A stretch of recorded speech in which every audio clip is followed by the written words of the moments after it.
Hello കൂട്ടുകാരെ, ഇന്ന് ഞാൻ നിങ്ങളുടെ മുന്നിൽ എത്തിയിരിക്കുന്നത് ഒക്ടോബർ 28 ഓൺലൈൻ ക്ലാസ്സിലെ വർക്ക്ഷീറ്റുകളും ഹോംവർക്കും പിന്നെ തുടർ പ്രവർത്തനവും ഒരു ക്ലാസ്സുമായിട്ടാണ് കേട്ടോ. അപ്പം നമുക്ക് ഒട്ടും സമയം പാഴാക്കണ്ട, നേരെ വീഡിയോയിലോട്ട് പോവാം. വീഡിയോ വൈകിയതിന് സോറി. മൂലധനം എന്താണെന്ന് ഇപ്പോൾ പിടികിട്ടും നിങ്ങൾക്ക്? മൂലധനം എന്ന് പറഞ്ഞു കഴിഞ്ഞാൽ നമ്മൾ വേതനമായിട്ട് കൊടുക്കില്ലേ, അതായത് വേജായിട്ട് കൊടുക്കില്ലേ. അപ്പോൾ അതൊക്കെ എന്താണ്? വേജായിട്ട് കൊടുക്കുന്ന പൈസയൊക്കെ എന്താണ്? ക്യാപിറ്റലിൽ പെട്ടത് തന്നെയാണ്. അങ്ങനെ കുറേ കാര്യങ്ങളുണ്ട്. അപ്പോൾ നീ നോക്കൂ, അടുത്ത അതിൻ്റെ ബാക്കി നോക്കാം കേട്ടോ. അപ്പോൾ ഫസ്റ്റ് നമുക്ക് എന്താണ് ക്യാപിറ്റൽ എന്ന് നോക്കാം അല്ലേ. ഉൽപ്പാദനത്തിന് ഉപയോഗിക്കുന്നതും, അതായത് നമ്മൾ എന്താണെന്നറിയാമല്ലോ ഉൽപ്പാദനം എന്താണെന്ന്. അപ്പോൾ ഈ ഉൽപ്പാദനത്തിന് ഉപയോഗിക്കുന്നതും കാണാനും നമുക്ക് തൊടാനും ഒക്കെ കഴിയുന്ന, സ്പർശിക്കാനും കാണാനും കഴിയുന്നതുമായ മനുഷ്യനിർമ്മിത വസ്തുക്കളാണ് എന്ത്? മൂലധനം എന്ന് അറിയപ്പെടുന്നത്. ഓക്കെ, അതായത് ഈ മൂലധനത്തെ നമുക്ക് കാണാനും പറ്റും, സ്പർശിക്കാനും പറ്റും. പിന്നെയോ നിങ്ങൾക്ക് മനസ്സിലായല്ലോ. ഇത് നമ്മൾ ഉൽപ്പാദനത്തിന് ഉപയോഗിക്കുന്നതാണ്, മനസ്സിലായല്ലോ. അപ്പോൾ എന്താണ് മൂലധനം എന്ന് മനസ്സിലായി. പിന്നെ ഇതിൻ്റെ ഇംഗ്ലീഷ് നോക്കാം അല്ലേ. എന്താ ക്യാപിറ്റൽ എന്ന്? What is capital? Tangible and visible man-made things used for production are called capital. Yes. അപ്പോൾ ഇനി നിങ്ങൾ നമ്മുടെ ടെക്സ്റ്റ് ബുക്കിൽ മലയാളം മീഡിയം എടുക്കുക, ഇംഗ്ലീഷ് മീഡിയം എടുക്കുക. നമ്മുടെ ടെക്സ്റ്റ് ബുക്കിൽ ക്യാപിറ്റൽ അല്ലെങ്കിൽ മൂലധനം എന്നുള്ള ഒരു ഭാഗമുണ്ട്. അവിടെ ഒന്ന് നോക്കൂ. മൂലധനം, ഞാൻ ആദ്യം മലയാളം പറഞ്ഞു തരാം കേട്ടോ, ഒന്ന് വിശദീകരിച്ച് നമുക്ക് ഇംഗ്ലീഷ് പറയാം. അപ്പോൾ മൂലധനം ഒരു ഉൽപ്പന്നം ഉൽപ്പാദിപ്പിക്കുന്നതിനും ഉൽപ്പാദനത്തിന് ആവശ്യമായ അടിസ്ഥാന സൗകര്യങ്ങൾ ഒരുക്കുന്നതിനും ആവശ്യമായ ഒന്നാണ് മൂലധനം. അപ്പോൾ ഇതിൽ എന്താ പറയുന്നത്? ഒരു ഉൽപ്പന്നം എന്താ, ഉൽപ്പാദനം എന്താന്നൊക്കെ നമ്മൾ പഠിച്ചതാണ്. അപ്പോൾ ഈ ഉൽപ്പന്നം ഉൽപ്പാദിപ്പിക്കുന്നതിനും ഉൽപ്പാദനത്തിന് ആവശ്യമായ, നമ്മൾ ഈ ഒരു ഉൽപ്പന്നം ഉൽപ്പാദിപ്പിക്കാൻ വേണ്ടിയിട്ടും പിന്നെ ഈ ഉൽപ്പാദനത്തിന് ആവശ്യമായിട്ടുള്ള അടിസ്ഥാന സൗകര്യങ്ങളുണ്ട് കുറച്ച്. അതായത് അടിസ്ഥാന സൗകര്യങ്ങൾ എന്ന് പറഞ്ഞാൽ നമുക്ക് വേണ്ട സൗകര്യങ്ങൾ നിർബന്ധമായിട്ടും വേണ്ട. അപ്പോൾ ഈ സൗകര്യങ്ങൾ ഒരുക്കുന്നതിനും ആവശ്യമായ ഒന്നാണ് എന്ത്?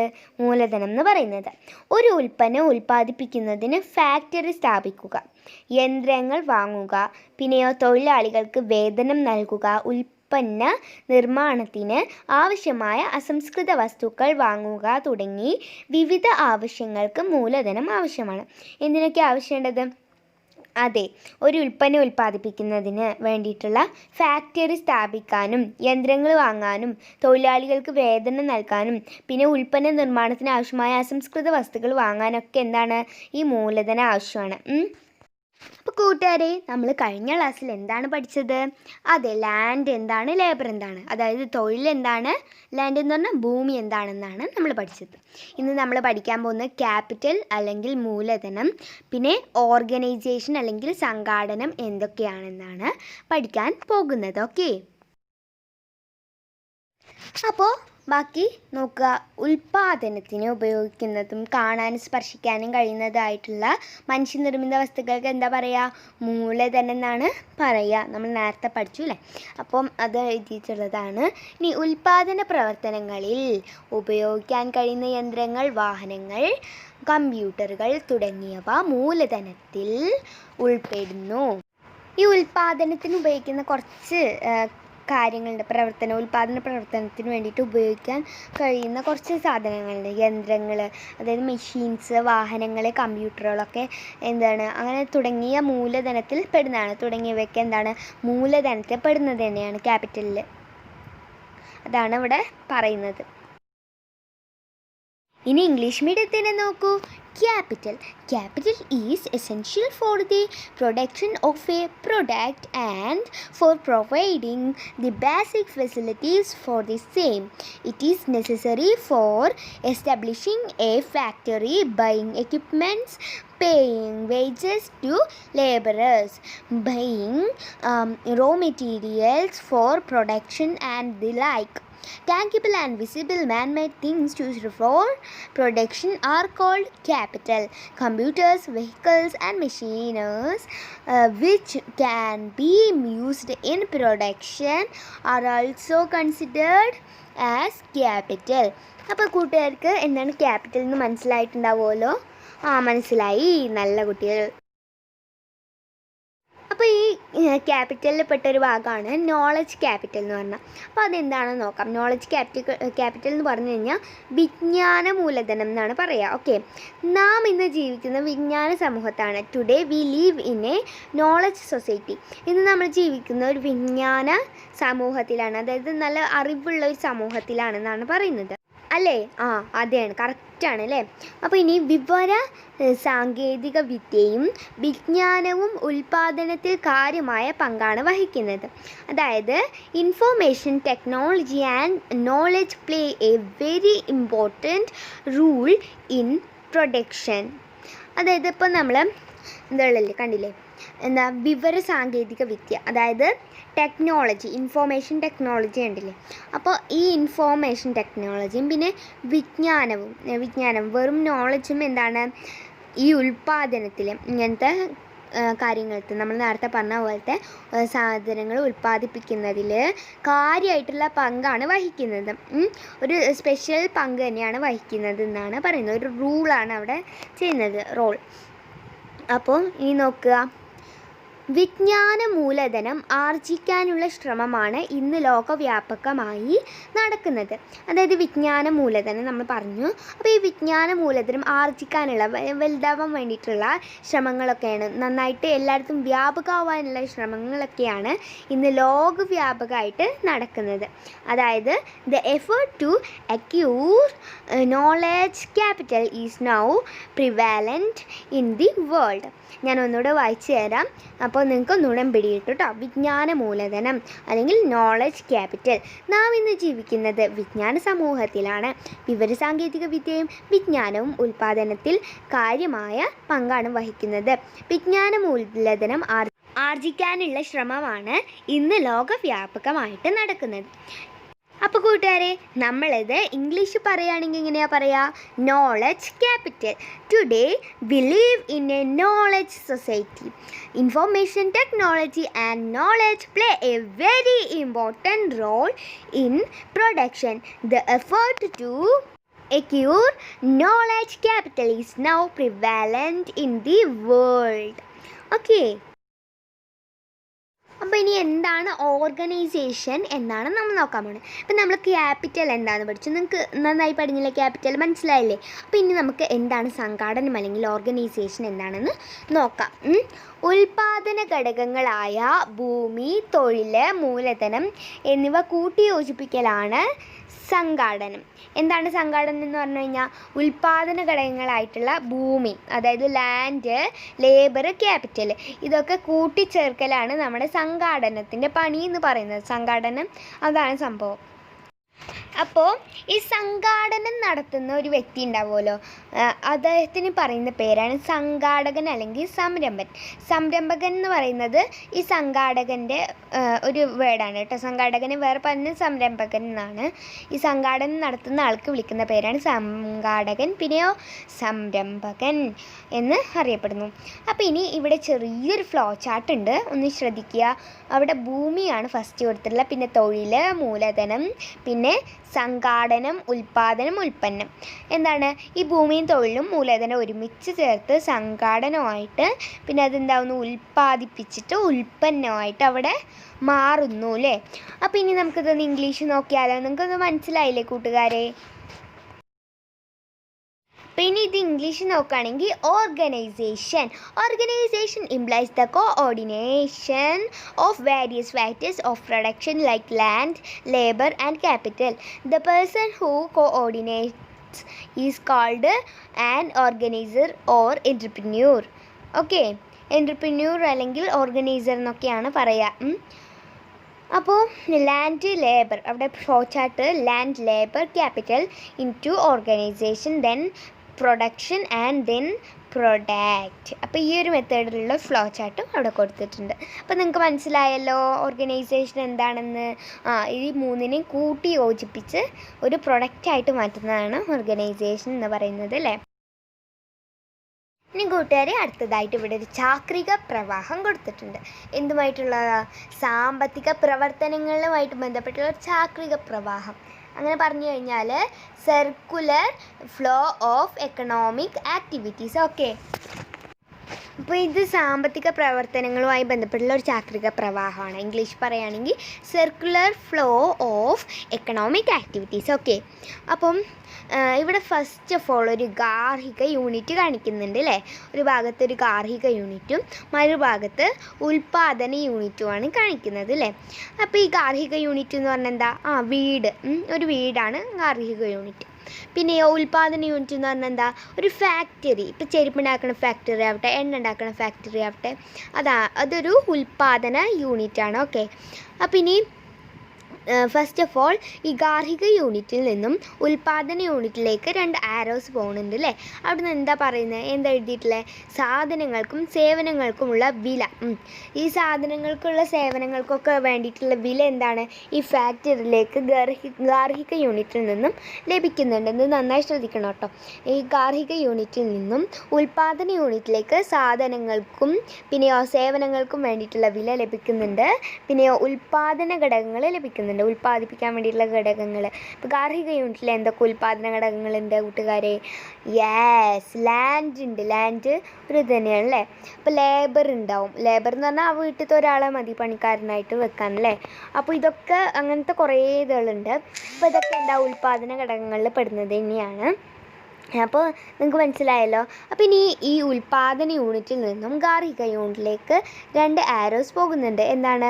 ഒന്ന് ഉൽപ്പാദന ഘടകങ്ങൾക്കുള്ള പ്രതിഫലമാണ്. അപ്പോൾ ഒന്നെന്താണ്? ഇപ്പോൾ ഈ ഉൽപ്പാദന ഘടകങ്ങളൊക്കെ തന്നില്ലേ, അതിന് വേണ്ടിയിട്ടുള്ള പ്രതിഫലം ഈ വീട്ടിലോട്ട് കൊണ്ടുപോവാണ്. പിന്നെയോ ഈ ഉൽപ്പാദന യൂണിറ്റിൽ നിന്നുള്ള അടുത്തത് എന്താണ്? സാധനങ്ങളും സേവനങ്ങളും. അതായത് ഇപ്പോൾ അവിടുന്ന് ഒരു ചെരുപ്പ് നമ്മൾ വാങ്ങിച്ചു, ഒരു കടയിൽ നിന്ന് ചെരുപ്പ് വാങ്ങിച്ചു, ഈ ഒരു ഉൽപ്പാദന യൂണിറ്റിൽ നിന്നുള്ളതെന്നിരിക്കും. അപ്പോൾ അവിടെ നിന്നുള്ള സാധനം പിന്നെ സേവനം നമുക്ക് വീട്ടിലോട്ട് ലഭിക്കുന്നുണ്ട്. ഓക്കെ, അപ്പോൾ ഇതാണ് പറയുന്നത് ചിത്രം 4.7. അതാണ് ഇവിടെ കാണിക്കുന്നത്. നിങ്ങളിതൊന്നുകൂടെ നോക്കിക്കഴിഞ്ഞാൽ നിങ്ങൾക്ക് ഇതെന്താ സംഭവം എന്ന് പിടികിട്ടും. ഇല്ലെങ്കിൽ ഞാനൊരു കാര്യം ഇത് നേരെ മനസ്സിലായിട്ടില്ലെങ്കിൽ ഞാൻ പറഞ്ഞു തരാം. അപ്പോൾ ഇനി ഇതിൻ്റെ ഇംഗ്ലീഷിലെ ഒരു ഫ്ലോ ചാർട്ട് നോക്കുകയാണെങ്കിൽ circular flow of economic activities. അപ്പോൾ first of all household unit arrow പോകുന്നുണ്ട്. എങ്ങോട്ടാ? പ്രൊഡക്ഷൻ യൂണിറ്റിലോട്ട് 2 ആരോസ് ഉണ്ട് അല്ലേ. അപ്പോൾ എന്തൊക്കെയാണ്? Price for goods and services. Price for goods and services, goods and സർവീസസിനുള്ള പ്രൈസ്. പിന്നെയോ factors of production, factors of production ആണ് പിന്നെ പോകുന്നത്. പിന്നെ നമ്മുടെ പ്രൊഡക്ഷൻ യൂണിറ്റിൽ നിന്നും ഹൗസ് ഹോൾഡ് യൂണിറ്റിലോട്ടാണ് പോകുന്നത്. എന്തൊക്കെയാണ്? Rewards for factors of production, goods and services. Reward എന്തിനു വേണ്ടിയിട്ടുള്ള? ഫാക്ടേഴ്സ് ഓഫ് പ്രൊഡക്ഷൻ തന്നിട്ടുള്ള റിവാർഡ് അങ്ങോട്ട് പോകുന്നുണ്ട്. പിന്നെയോ ഗുഡ്സ് ആൻഡ് സർവീസസ്, ഗുഡ്സും പിന്നെ സർവീസസും അങ്ങോട്ട് പോകുന്നുണ്ട് അല്ലേ. ഈ പ്രൈസ് കൊടുത്തു കഴിഞ്ഞാൽ പിന്നെ ഗുഡ്സും സർവീസസും അങ്ങോട്ട് പോകുന്നുണ്ട്. ഇതാണ് ഇവിടെ കൊടുത്തിട്ടുള്ളത്. അപ്പോൾ ഇനി നമുക്ക് ഇത് മനസ്സിലാവാത്തവർക്ക് വേണ്ടിയിട്ട് കുറച്ചും കൂടെ മനസ്സിലാവാൻ വേണ്ടിയിട്ട് നിങ്ങളിത് നോട്ടിൽ വരയ്ക്കണം കേട്ടോ. അതിന് വേണ്ടിയിട്ടുള്ളൊരു ആക്ടിവിറ്റി ഉണ്ടായിരുന്നു. അപ്പം അത് ഞാൻ പറയാം. അപ്പോൾ കൂട്ടുകാരെ, മനസ്സിലാവാത്തവർക്ക് വേണ്ടിയിട്ടുള്ളത് ഇതാണ് കേട്ടോ. ഈ ഒരു ചെറിയ പേജാണ് ഞാൻ മനസ്സിലാവാത്തവർക്ക് വേണ്ടി കാണിക്കുന്നത്. നോക്കുക, മലയാളത്തിൽ ഫസ്റ്റ് വായിച്ച് മനസ്സിലാക്കി തരാം, പിന്നെ ഇംഗ്ലീഷിലും വായിച്ച് മനസ്സിലാക്കി തരാം. മനുഷ്യൻ്റെ ആവശ്യങ്ങൾ നിരവധിയാണ്. ഞാൻ വായിക്കുകയാണ് കേട്ടോ. അപ്പോൾ മനുഷ്യൻ്റെ ആവശ്യങ്ങൾ നിരവധിയാണ്. കുറേ ആവശ്യങ്ങൾ നമുക്കുണ്ട് അല്ലേ. ഒരു ആവശ്യം നിറവേറുമ്പോൾ പുതിയ ആവശ്യം ഉണ്ടാകുകയാണ്. അതായത് ഇപ്പോൾ നമുക്ക് ഒരു ബുക്ക് വാങ്ങി, ഇനി അടുത്തതായിട്ടൊരു പേന വാങ്ങാനുള്ള ആവശ്യം ഉണ്ടാവും അല്ലേ. അപ്പോൾ ഇങ്ങനെ ആവശ്യങ്ങൾ നിറവേറി കഴിഞ്ഞാൽ അടുത്തത് ഉണ്ടായിക്കൊണ്ട് ഇങ്ങനെ ഒരു റൈസ് സൈക്കിൾ പോലെ ഇങ്ങനെ കറങ്ങിക്കൊണ്ടിരിക്കുകയാണ്. പിന്നെയോ ആവശ്യങ്ങൾ മാറുന്നതിനനുസരിച്ച് സാധനങ്ങളും സേവനങ്ങളും ആവശ്യമായി വരും അല്ലേ. അപ്പോൾ ഈ ആവശ്യങ്ങളൊക്കെ മാറി മാറി വരികയാണ്. അപ്പോൾ എന്താണ്? സാധനങ്ങളും സേവനങ്ങളൊക്കെ ആവശ്യമായി വരും. ഇപ്പോൾ നമ്മളൊരു ബാഗ് വാങ്ങി, പിന്നെ ബുക്ക് വാങ്ങി, പിന്നെ പേന വാങ്ങി, ചെരുപ്പ് വാങ്ങി, ഇതൊക്കെ കരുതുക. അപ്പോൾ ഈ ഒരു സാധനങ്ങളും സേവനങ്ങളൊക്കെ നമുക്ക് ആവശ്യമായിട്ട് വരും. ഓക്കെ, അപ്പോൾ എന്താണ്? അവ ഉൽപ്പാദിപ്പിക്കേണ്ടി വരും, നമുക്കത് ഉൽപ്പാദിപ്പിക്കേണ്ടി വരും. അതുകൊണ്ട് ഈ പ്രക്രിയ തുടർച്ചയായി സംഭവിക്കുന്നതാണ്. അതുകൊണ്ട് എന്താണ്? ഈ സാധനങ്ങൾ പ്രക്രിയ തുടർച്ചയായി സംഭവിക്കുന്നതാണ്. ചിത്രം 4.7 അതായത് 4.7 വിശകലനം ചെയ്താൽ എന്തൊക്കെയാണ് നിങ്ങൾക്ക് കണ്ടെത്താൻ കഴിയുക, എന്തൊക്കെയാണ് മനസ്സിലാവുന്നത് എന്നാണ് ചോദിക്കുന്നത്. മനസ്സിലാവാത്തവർ ഇവിടെ നോക്കുക കേട്ടോ. ഉൽപ്പാദന യൂണിറ്റ് ഒന്നാമത്തെ പോയിൻ്റാണ്. ഉൽപ്പാദന ഉൽപാദന യൂണിറ്റുകൾക്ക് ഉൽപാദന ഘടകങ്ങളായ ഭൂമി, തൊഴിൽ, മൂലധനം, സംഘാടനം എന്നിവ പ്രദാനം ചെയ്യുന്നത് ഗാർഹിക യൂണിറ്റാണ്. അതായത് ഈ ഉൽപാദന യൂണിറ്റുകൾക്ക് വേണ്ടിയിട്ടുള്ള ഉൽപാദന ഘടകങ്ങളായ ഭൂമി, തൊഴിൽ, മൂലധനം, സംഘാടനം, അതായത് ലാൻഡ്, ലേബർ, ക്യാപിറ്റൽ, ഓർഗനൈസേഷൻ എന്നിവയ്ക്ക് പ്രദാനം ചെയ്യുന്ന അതൊക്കെ കൊടുക്കുന്നത് ആരാണ്? ഗാർഹിക യൂണിറ്റുകളാണ് അല്ലേ? ഓക്കെ, ഗാർഹിക യൂണിറ്റുകളാണ് അതൊക്കെ കൊടുക്കുന്നത്. പിന്നെ അടുത്ത പോയിന്റ് നോക്കുക, മനസ്സിലാവുന്നില്ലേ? ഉണ്ട് അല്ലേ? പിന്നെ അടുത്ത പോയിന്റ് നോക്കുക, ഉൽപാദന ഘടകങ്ങൾക്കുള്ള പ്രതിഫലമായി പാട്ടം, കൂലി, പലിശ, ലാഭം എന്നിവ ഉൽപാദന യൂണിറ്റ് ഗാർഹിക യൂണിറ്റിന് നൽകുന്നു. അപ്പം ഈ ഉൽപാദന ഘടകങ്ങൾക്കുള്ള പ്രതിഫലമായിട്ട് ഈ ഉൽപാദന ഘടകങ്ങൾക്കൊക്കെ വേണ്ടിയിട്ടുള്ള പ്രതിഫലമായിട്ട് പാട്ടം, പിന്നെ കൂലി, പിന്നെയോ പലിശ, പിന്നെയോ ലാഭം എന്നിവ ഉൽപാദന യൂണിറ്റ് ഗാർഹിക യൂണിറ്റിന് നൽകുന്നു. അപ്പോൾ ഈ പാട്ടവും കൂലിയും പലിശയും ലാഭമൊക്കെ എന്താണ്? ഇവയൊക്കെ ഉൽപാദന യൂണിറ്റ് ഗാർഹിക യൂണിറ്റിന് നൽകും. എന്തിനു വേണ്ടിയിട്ട്? ഉൽപാദന ഘടകങ്ങൾക്കുള്ള പ്രതിഫലമായിട്ട് പാട്ടവും കൂലിയും പലിശയൊക്കെ എന്ത് ചെയ്യും? അവർ കൊടുക്കും. ഇനി അടുത്ത പോയിന്റ്, ഉൽപാദന യൂണിറ്റ് ഗാർഹിക യൂണിറ്റുകൾക്ക് ആവശ്യമായ സാധനങ്ങളും സേവനങ്ങളും നൽകുന്നു. ഉൽപാദന യൂണിറ്റ് അതായത് നമ്മളിപ്പോൾ ചെരുപ്പ് ഫാക്ടറി എന്ന് പറഞ്ഞു. അപ്പോൾ ഈ ചെരുപ്പ് ഫാക്ടറി ഗാർഹിക യൂണിറ്റിന് വേണ്ടിയിട്ടുള്ള ആവശ്യമായിട്ടുള്ള സാധനങ്ങളും സേവനങ്ങളും നൽകുന്നു. ഓക്കെ, ആവശ്യമായിട്ടുള്ളതാണ് എന്ത്? എന്താണ്? ചെരുപ്പ് ആവശ്യമുള്ളതായതുകൊണ്ട് നമ്മൾ ചെരുപ്പ് ഫാക്ടറിയിൽ നിന്ന് ചെരുപ്പ് വാങ്ങുന്നു.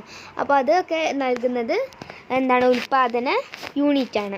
അപ്പോൾ ഇനി അടുത്ത് നോക്കുക, അടുത്ത പോയിന്റ്, ഇതിന് പ്രതിഫലമായി ഗാർഹിക യൂണിറ്റ് ഉൽപാദന യൂണിറ്റുകൾക്ക് വില അല്ലെങ്കിൽ പ്രൈസ് പണമായിട്ട് നൽകുന്നു. വില കൊടുക്കുന്നുണ്ട് അല്ലേ? അപ്പോൾ ഇതിന് പ്രതിഫലമായിട്ട് നമ്മളിപ്പോൾ ചെരുപ്പ് നമുക്ക് തരുന്നതിൻ്റെ പ്രതിഫലമായിട്ട് നമ്മൾ ഗാർഹിക യൂണിറ്റ് എന്ത് ചെയ്യുന്നുണ്ട്?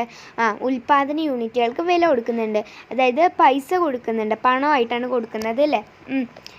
അപ്പോൾ ഇതാണ് ഇവിടെ പറഞ്ഞത് കേട്ടോ. ആ ഒരു ഫ്ലോ ചാർട്ട് മനസ്സിലാവാത്തവർ ഇതൊന്നും കൂടെ വായിച്ച് നോക്കി, നിങ്ങൾക്ക് നേരെ മനസ്സിലാവും. അപ്പോൾ ഇനി നമുക്കിതിൻ്റെ ഇംഗ്ലീഷ് മീഡിയം നോക്കാം അല്ലേ? ഞാൻ വെറും ഇംഗ്ലീഷ് വായിക്കുന്നുള്ളൂ, കാരണം നമുക്ക് മനസ്സിലായതാണ്. അപ്പോൾ വെറും ഇംഗ്ലീഷ് വായിച്ചാൽ തന്നെ മതിയാവല്ലോ. Human wants are many. When we satisfy one want, another emerges. With change in wants, goods and services also change correspondingly, and they need to be produced. Hence, this process is continuous. What all can be found out from the figure above, figure 4.7, and the points. First point, the household unit supplies the land, labor, capital and organization to the production unit. Okay, and the next point is the household unit is given rent, wages, interest, profit, etc. as reward by the production unit. Okay, and the next point, the production unit supplies goods and services to the household unit. Okay, and then last point, in exchange for the goods and services received, the household unit pays price to the production unit. Okay, അപ്പോൾ ഇതാണ് കേട്ടോ നമ്മൾ പറഞ്ഞത്. അപ്പോൾ ഇനി നോക്കൂ, സാമ്പത്തിക പ്രവർത്തനങ്ങൾ ചാക്രികഗതിയിലാകുന്നത് ഉൽപാദനവും ഉപഭോഗവും ഒരു നിരന്തര പ്രക്രിയയാണ് എന്നതിനാലാണ് അല്ലേ? Since production and consumption are continuous, the economic activities a circular pattern. അപ്പോൾ ഇത് ജസ്റ്റ് ഞാൻ എഴുതി വെച്ചതാണ്, നിങ്ങൾ നോക്കാം കേട്ടോ. അപ്പോൾ ഇനി ഇന്നത്തെ ഹോംവർക്ക് ആൻഡ് തുടർ പ്രവർത്തനങ്ങളൊക്കെ ഇനി നമ്മൾ നോക്കാൻ പോവുകയാണ്. Okay, all of you ready? Yes. എല്ലാവരും ഞാൻ പറയുമ്പോൾ നന്നായിട്ട് മനസ്സിലാക്കിയിരിക്കണം, പിന്നെ നോക്കി എഴുതിയാൽ മതി. അപ്പോൾ നമ്മുടെ ഫസ്റ്റ് ക്വസ്റ്റ്യൻ ഇതായിരുന്നു അല്ലേ? ഫസ്റ്റ് ഒരു പ്രവർത്തനം തന്നിരുന്നു, ആക്ടിവിറ്റി ഇതായിരുന്നു ക്വസ്റ്റ്യൻ. സംഘാടകരുടെ ചുമതല മറ്റു ഉൽപാദന ഘടകങ്ങൾ കൂട്ടിയോജിപ്പിക്കലാണ് എന്ന് സമർത്ഥിക്കുക. The responsibility of an organizer is to coordinate the factors of production, substantiate. അപ്പോൾ ഇതായിരുന്നു അല്ലേ ക്വസ്റ്റ്യൻ. അപ്പോൾ നമുക്ക് ഇതിൻ്റെ ആൻസർ ഞാൻ എഴുതിയിട്ടുണ്ട്, അത് നോക്കാം അല്ലേ. ഭൂമി, തൊഴിൽ, മൂലധനം എന്നീ ഉൽപാദന ഘടകങ്ങളെ കൂട്ടിയോജിപ്പിക്കലാണ് എന്ത് സംഘാടനം എന്ന് പറയുന്നത്. ഇത്തരത്തിൽ സംഘാടനം നടത്തുന്നവരാണ് ആര്? സംഘാടകർ എന്ന് പറയുന്നത് കേട്ടോ. അപ്പോൾ ഇത്തരത്തിലുള്ള സംഘാടനം നടത്തുന്നവരാണ് സംഘാടകർ എന്നറിയപ്പെടുന്നത്. ഈ ഘടകങ്ങളെല്ലാം ശരിയായ രീതിയിൽ ഒത്തുചേരുമ്പോഴാണ് എന്ത് നടത്തുന്നത്? ശരിയായ ഉൽപാദനം നടക്കുകയുള്ളൂ. ഇത് മാത്രം ഉണ്ടാക്കുമ്പോൾ മാത്രമേ എന്തുള്ളൂ? ശരിയായ ഉൽപാദനം നടക്കുകയുള്ളൂ. പിന്നെയോ അതെല്ലാം ചേർത്ത് കൊണ്ട് പോകേണ്ടത് ഒരു സംഘാടകൻ്റെ കഴിവാണ്. അതെല്ലാം ചേർത്തിട്ട് മുന്നോട്ട് കൊണ്ടുപോകേണ്ടത് എന്താണ്? ഒരു സംഘാടകൻ്റെ കഴിവാണെന്നാണ് പറയുന്നത്. അതുകൊണ്ട് തന്നെ ഉൽപാദനത്തിൽ സംഘാടകൻ്റെ പങ്ക് വളരെ വലുതാണ്. അപ്പോൾ ഇതാണ് കേട്ടോ. അപ്പോൾ നിങ്ങളിത് എഴുതുക. എല്ലാവരും ഒന്ന് വായിക്കുക. എന്താണ്? Organisation implies the coordination of various factors of production like land, labour and capital. The person who coordinates is called an organiser or entrepreneur. The correct coordination of this factors leads to production.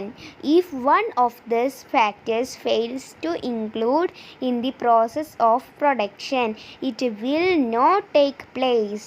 Therefore, an organizer has a major role in production. അടുത്ത activity ഇതാണ്. താഴെ പറയുന്ന ഉൽപാദന ഘടകങ്ങളെക്കുറിച്ച് കുറിപ്പുകൾ തയ്യാറാക്കുക. എന്തൊക്കെയാണ്? തൊഴിലുണ്ട്, മൂലധനമുണ്ട്. Prepare a brief notes on the following factors of production. ഏതൊക്കെയാ? Labour, capital. അപ്പം നമുക്ക് നോക്കാം അല്ലേ. തൊഴിൽ എന്താണെന്നാണ് എഴുതിയിട്ടുള്ളത്, വായിക്കുക. സാധനങ്ങളും സേവനങ്ങളും ഉൽപ്പാദിപ്പിക്കുന്നതിന് തൊഴിലാളികൾ കായികവും മാനസികവും ബുദ്ധിപരവുമായ അധ്വാനശേഷി ഉപയോഗിക്കുന്നതിനെയാണ് തൊഴിലെന്ന് പറയുന്നത്. പ്രതിഫലം ലഭിക്കുന്ന അധ്വാനശേഷി മാത്രമേ തൊഴിലായി പരിഗണിക്കൂ. പ്രതിഫലം ലഭിക്കാത്ത അധ്വാനശേഷി തൊഴിലായി പരിഗണിക്കുകയില്ല. തൊഴിലാളിയുടെ അധ്വാനശേഷി കരുതി വയ്ക്കാൻ കഴിയില്ല. അധ്വാനശേഷി പരിശീലനത്തിലൂടെ മെച്ചപ്പെടുത്താൻ കഴിയും. തൊഴിലിന് ലഭിക്കുന്ന പ്രതിഫലമാണ് കൂലി. അപ്പോൾ ഇതാണ് എഴുതിയിട്ടുള്ളത് കേട്ടോ. അപ്പോൾ നിങ്ങളിത് എഴുതുക. ഇനി ഇംഗ്ലീഷ് മീഡിയംകാർ എഴുതുക. Any work, mental or physical, undertaken by an individual for a return is called labor. It is the toiling capacity of the workers. The laborers use their manpower in the production process. The laborers used their skills to produce goods and services. Wage is the reward for labor. അപ്പോൾ ഇനി അടുത്തതായിട്ട് ഞാൻ എന്താണ് മൂലധനം എന്ന് എഴുതിയിട്ടുണ്ട്, വായിക്കുക. ഉൽപാദനത്തിന് ഉപയോഗിക്കുന്നതും കാണാനും സ്പർശിക്കാനും കഴിയുന്നതുമായ മനുഷ്യനിർമ്മിത വസ്തുക്കൾ മൂലധനം എന്ന് അറിയപ്പെടുന്നു. ഉദാഹരണം: യന്ത്രങ്ങൾ, വാഹനങ്ങൾ, കമ്പ്യൂട്ടറുകൾ, ഫാക്ടറികൾ എന്നിവ. ഒരു ഉൽപ്പന്നം ഉൽപ്പാദിപ്പിക്കുന്നതിനും ഉൽപ്പാദനത്തിന് ആവശ്യമായ അടിസ്ഥാന സൗകര്യങ്ങളായ ഫാക്ടറി, യന്ത്രങ്ങൾ, തൊഴിലാളികൾ, അസംസ്കൃത വസ്തുക്കൾ എന്നിവ ഒരുക്കുന്നതിനും മൂലധനം ആവശ്യമാണ്. ഓക്കെ, അപ്പോൾ ഇതാണ് എഴുതേണ്ടത് കേട്ടോ. പിന്നെ ഇംഗ്ലീഷ് മീഡിയം എഴുതുകയാണെങ്കിൽ tangible, visible and man-made things used for production are called capital. Computer, speakers and machinery are considered as capital.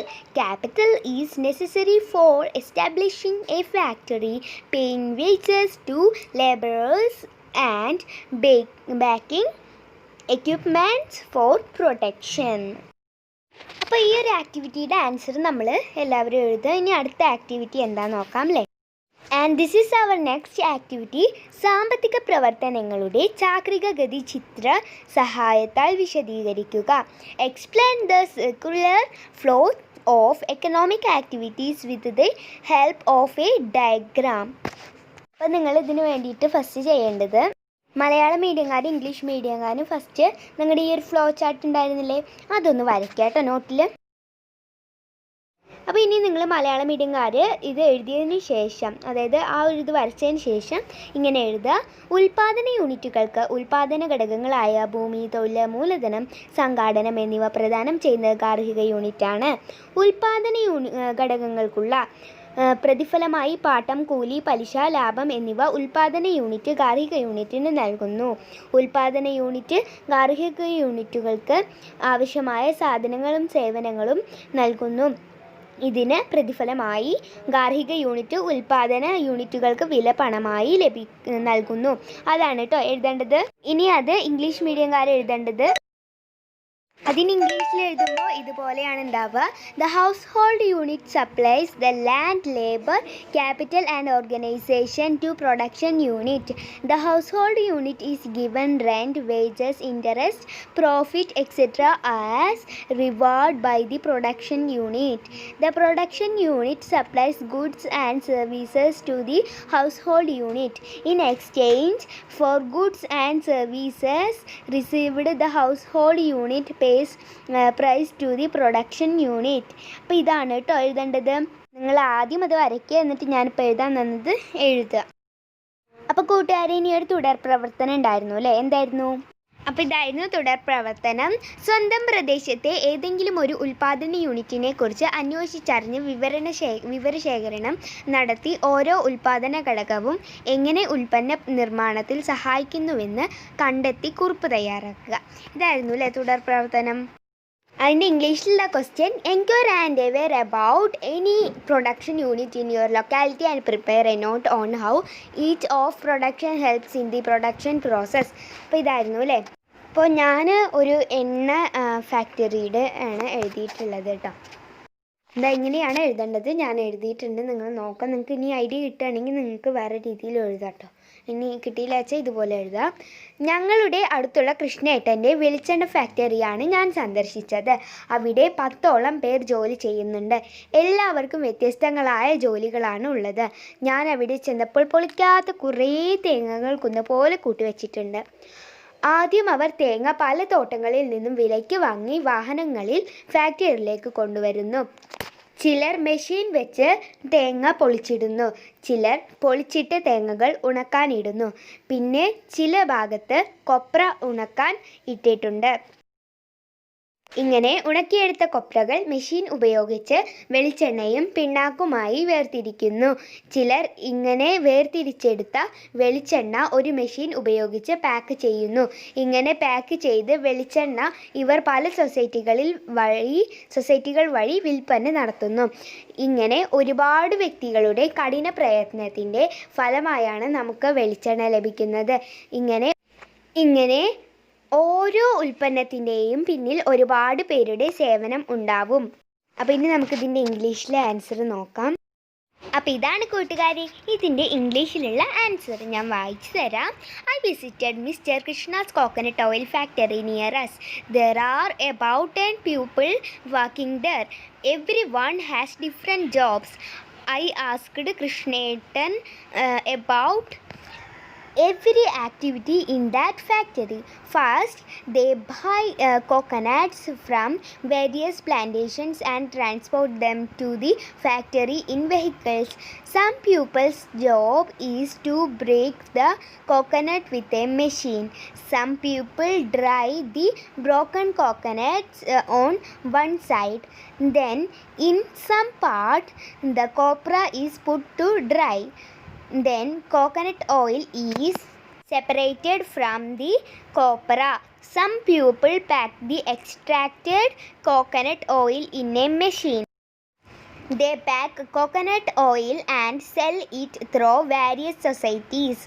Thus, the toughness of a lot of individuals' coconut oil is the result of hard work receiving. Thus, each production there will be a lot of people behind the service. അപ്പോൾ ഇതാണ് കൂട്ടുകാരെ answer. അപ്പോൾ നിങ്ങൾ വേഗം ഹോംവർക്കൊക്കെ ചെയ്യാം കേട്ടോ.